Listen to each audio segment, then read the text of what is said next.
சமரன் கண்காணிப்பு அறையில் இருந்து வெளியேறிய உடனேயே வல்லவன் சிரஞ்சீவ குருவிடம் சென்று, குருவே, அவன் உங்களுக்கு ஒரு மருத்துவன் மாதிரி தெரிகிறானா என்ன என்று மெதுவாக கேட்டான். அவனது வார்த்தைகளை கேட்ட சிரஞ்சீவ குரு, ஆமா, அவன் உண்மையிலேயே ஒரு மருத்துவன் தான்.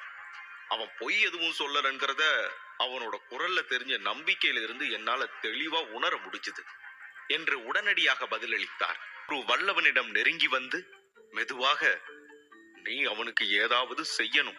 நம்ம ஏலத்தினால அவனுக்கு ஏதாவது பலன் கிடைக்கணும். அதுக்கு நீ என்ன செய்யணும்னு உனக்கு நல்லா தெரியும்னு நினைக்கிறேன் என்றார். அதை கேட்டதும் வல்லவன், நீங்க என்ன சொல்றீங்கன்னு எனக்கு நல்லாவே புரியுது, நான் பாத்துக்கிறேன் என்றான் ஒரு மெல்லிய புன்னகையுடன். கண்காணிப்பு அறையை விட்டு வெளியே செல்லும் முன் சிரஞ்சீவ குரு மீண்டும் வல்லவனிடம், ஆனா எப்பவும் ஒன்ன மட்டும் மனசுல வச்சுக்கோ, அமிர்ததாரா பானத்தை கொண்டு வந்தவன் நமக்கு நல்ல நண்பனா ஆகாம போனாலும் தப்பி தவறி கூட அவன் நமக்கு எதிரியா மட்டும் ஆயிடவே கூடாது.